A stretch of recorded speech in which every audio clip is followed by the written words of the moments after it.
That's honestly something that's kind of bothered.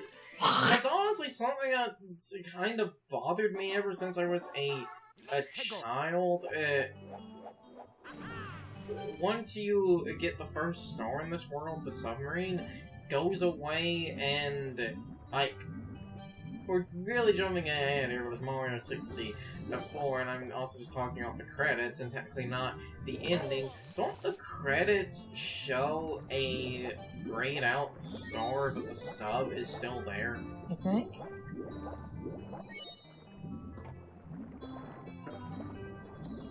Now, if I remember right, when you find the correct one, you... Okay, hold on. Oh, the way that mission works is right. The correct one on that one side, and then it's just a big loop.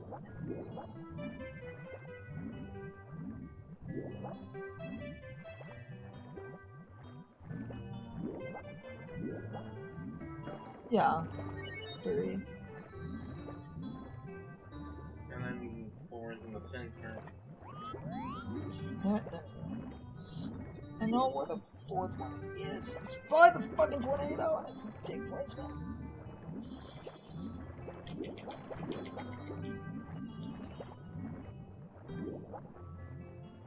There it is.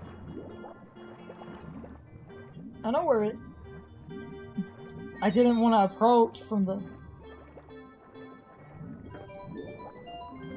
Hey, to be fair, at least they have it facing away from the tornado, so they do kind of want you to just swim at it from that tunnel. Mario? What was that? Longboard! No, seriously, what the fuck forced you down? Longboard! Object displacement! Be careful, you might end up in a parallel universe. That's how they explain it. Yes.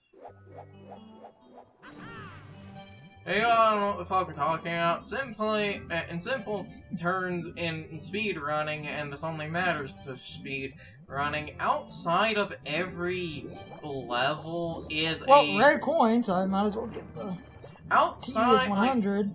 Like, far outside of the boundaries of every stage is a copy of the stages of its geometry and collision, but the like textures and everything are gone.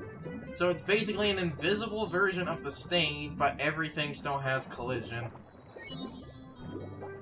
And these infinite copies of the game, because of how their collision and shit works, you can basically, very easily, when doing glitches, if you position yourself right, you'll end up clipping into geometry and loading zones and stuff in the other, like, weird map duplicates.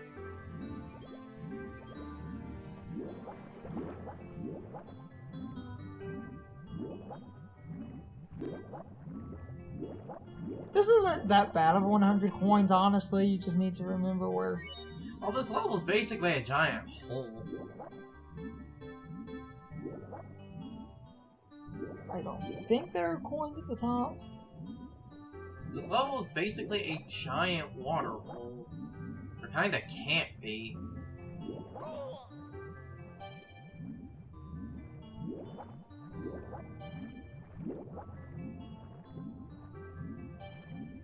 I drowned because I took the piss. I've got plenty of air. I think you will barely make No, it. I'll make it before the red.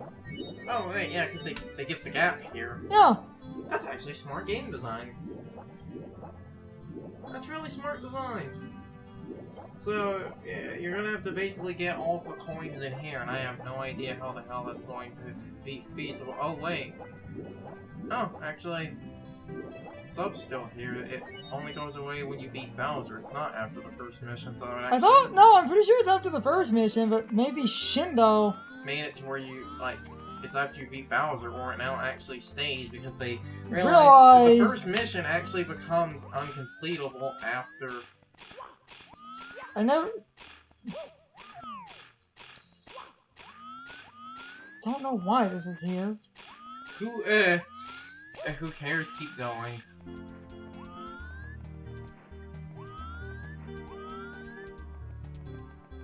And I'm glad it is here. Hold on, because this is here, I might be able to actually do that one cool trick that... Oh, okay, it's Miss. a little bit further. That's fine. Maybe you actually do beat Bowser when it goes away. I actually, like, as well as I know this game, I don't know certain little nuance, like, you know, if you ask me, okay, what causes this thing to... I think it is if you beat Bowser. This is how you were supposed to get on the sub, which isn't that.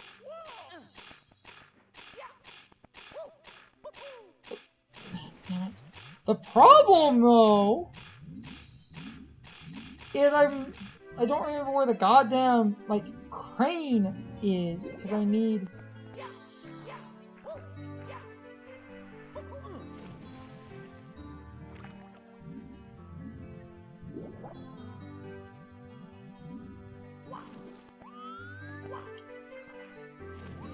I need the crane, but I don't remember where the... Damn it. Damn it.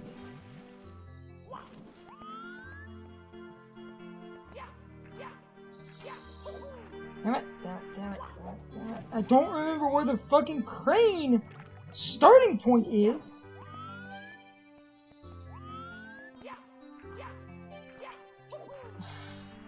No, I can't do that correctly again.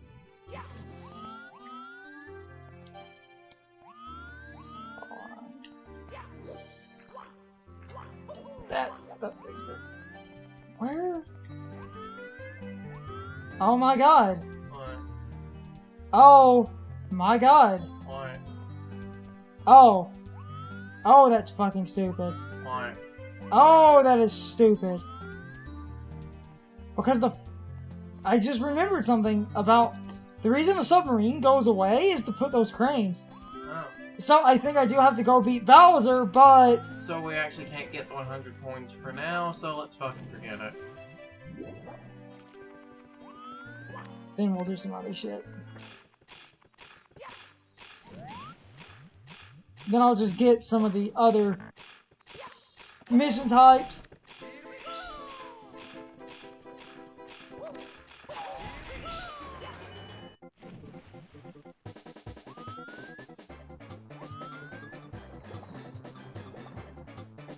Now, a lot of people, well, they like this mission because it has you combine two of the cap power-ups, but let's be honest, that's basically just a Metal Mario mission.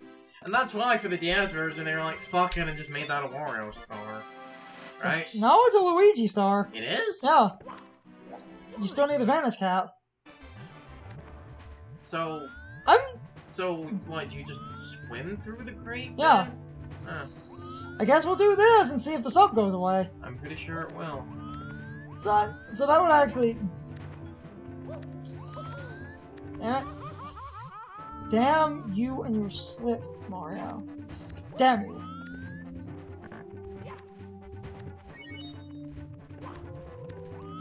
There should be a red coin somewhere. Right there.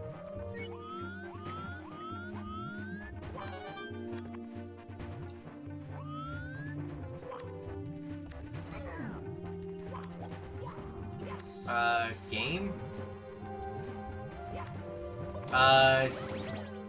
You saw that, right? Yeah, I mean, He just yanked out on the ledge and then just casually walked off.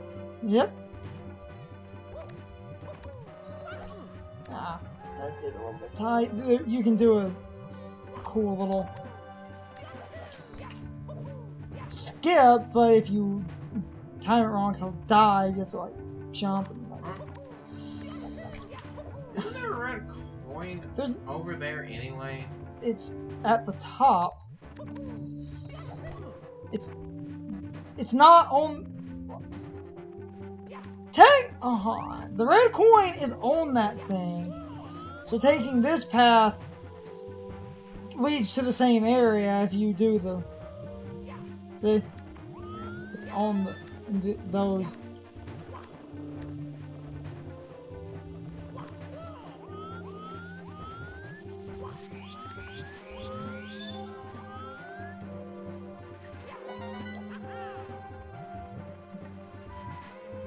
That one. Does that really put that heart there? I think. You know what I like?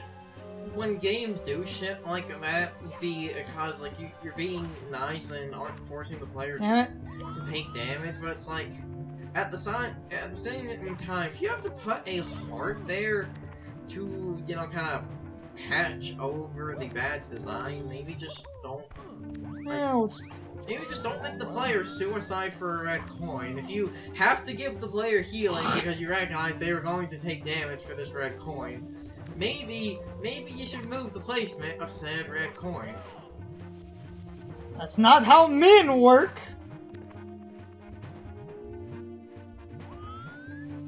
You have to be a man, Carson.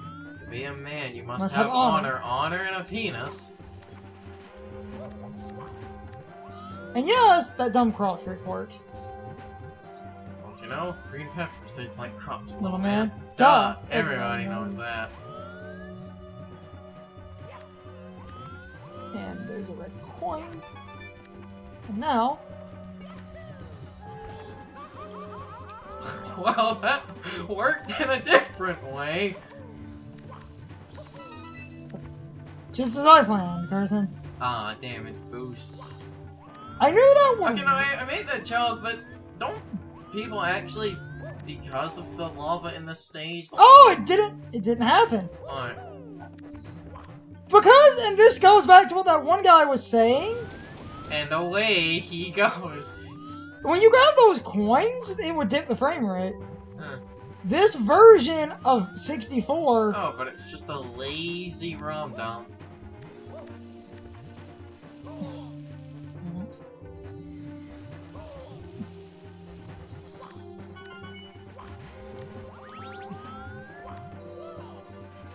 This version of 64, as the one guy was talking about, and I wanted to talk about this is the best official... 69 stars, I just realized that.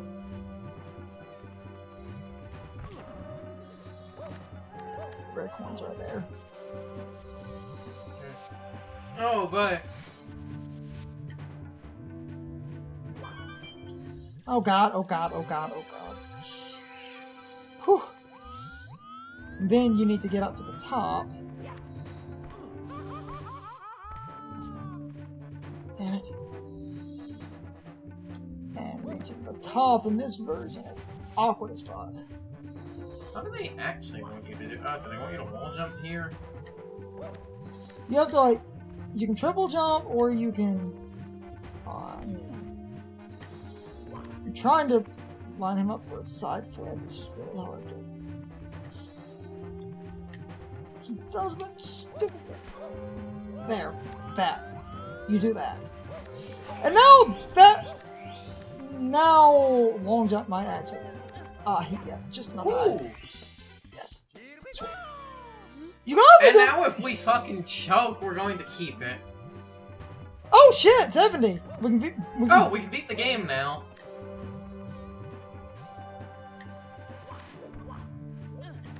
That's the other way to do it. I am a guide! So, like, after we beat this Bowser, we could just go fast track to the end of the game. Yeah! We need to stop soon. I think we should stop after this Bowser. I'm on a flip and roll!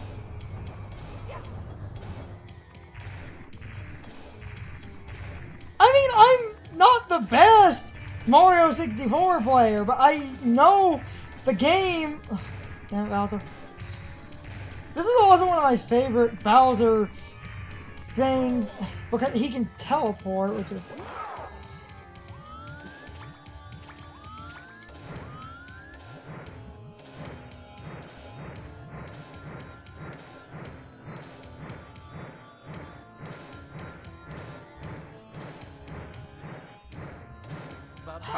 Bye-bye. No, so long, gay Bowser. No, it's apparently supposed to be so long, King of Bowser. So as far as Mark May says. Even though it sounds also really hard to get around him without him spitting. Oh, and there's the teleport. Yeah, and he can there's the Ganon teleport. It's better, like, Well, that's what they want you to do. Yeah, you can ignore that completely. Yeah, I think if you're a speedrunning god, you can run around him. No, you can run around him. Like, I've done it, and I've seen people do it.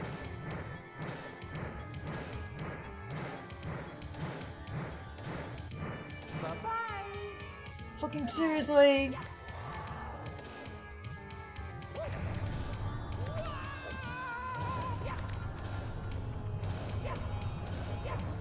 You can also grab him out of it. And then there's the Bowser teleport for some fucking reason.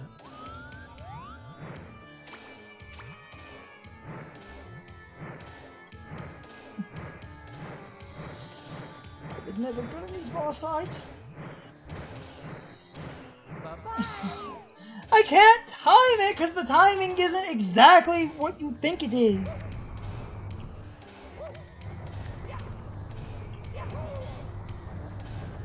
God, the fucking hitboxes! 64 has some of the worst fucking hitboxes.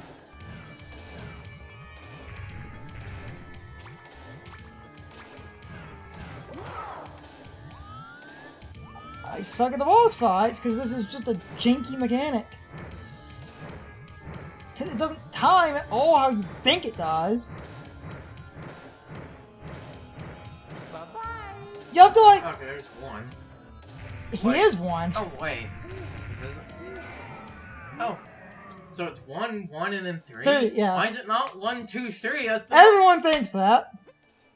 That would make sense for the most basic fucking progression.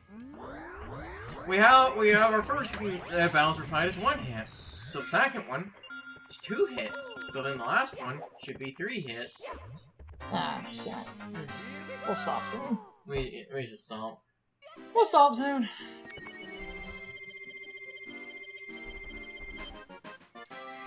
So, to try to actually make a coherent point towards the end of this is one of the best... Oh yeah, the controller is rumbling on and off. Huh. I just didn't think about that. Because rumbling is... This emulator, well, everyone's making fun of it because not everyone wants to emulate games.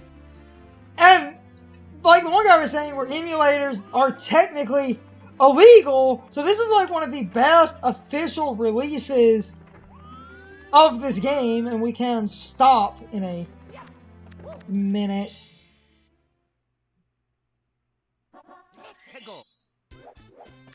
You are going massively out of order.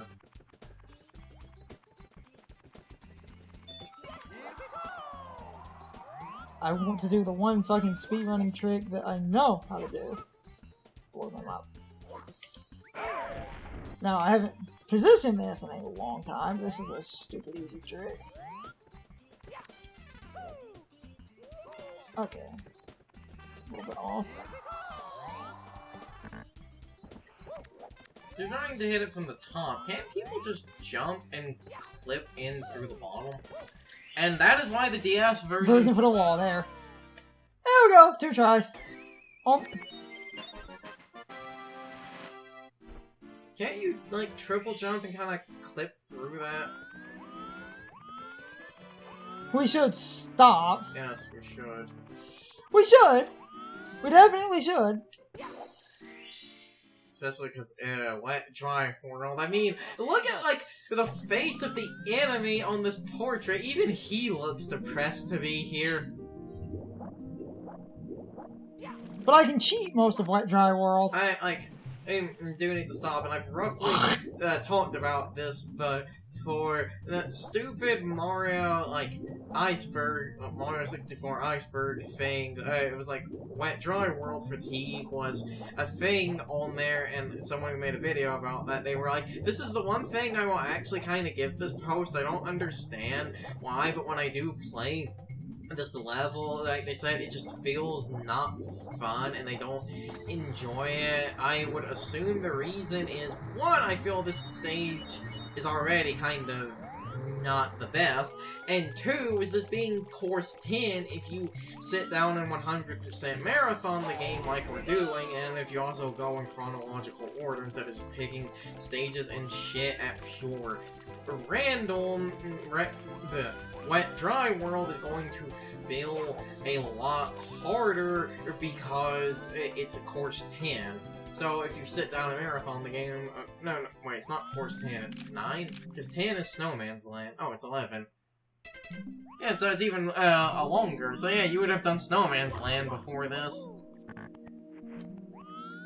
You know what's funny? A bunch of the stupid jumps and shit that I had sort of semi-problems with as a child, and I'm probably going to stop in a minute. I'm just going around. Now, part of me remembers a toad that gives I think it's this one. It's either this one or the other one we just passed. I was looking all over for him! Why does the game keep doing this? Oh no. I'm just gonna kind of go around and do a couple of quick things. It's time for the question of the day and my overall thoughts on the topic. So anyway, because I find the topic so interesting, I thought I would ask about it. It's the thing we were talking about near the end of the video. Carson was talking about that one popular Super Mario 64 iceberg video where they talk about Wet Dry World and how that level seems to basically make people feel like drowsy and stop enjoying the game, and that effect goes by a few different names, but for simplicity, I'm just going to call it the Wet Dry World effect, where the iceberg talks about how a lot of people feel Wet Dry World has some kind of weird curse on you and causes weird fatigue and other things, but I really do think the whole reason for the fatigue and the overall drowsiness is because of what Carson started saying before I cut the part and faded into the inslate. If you were playing the game in a marathon session, you end up playing through level after level and, you know, like course after course, and then you get to this weird course that is just a sort of mellow but surprisingly somber course, and the whole point of the fatigue and the overall science behind the Wet Dry World effect and the fatigue that comes from it really does seem to be that this level that is kind of boring and somber seems to draw out certain negative emotions in people if you played the game for hours at a time, because the music and setting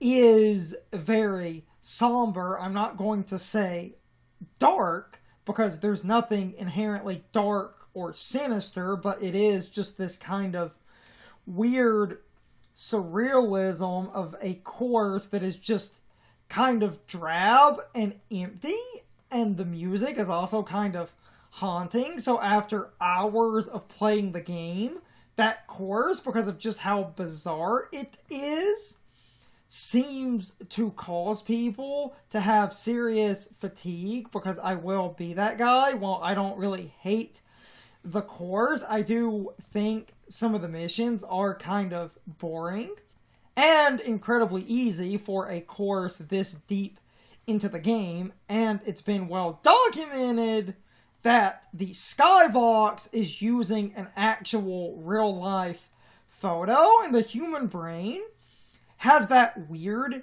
thing it does where it wants to understand things in very rigid, rudimentary ways. So, by having the skybox be based on a real location, there's just some surprising psychological disconnect where the skybox seems more sinister and weird because that seems to be your brain processing that it's a real location, but because it's digitized in a video game, you have this weird disconnect of that's real and yet the video game isn't. And there's a whole psychological phenomenon around weird stimuli where your brain just connects things in a weird way and feels off. It's where the term uncanny valley comes from when you look at something that seems incredibly fake, yet it's also incredibly real, and because it's kind of at the awkward in-between, your brain can't process that.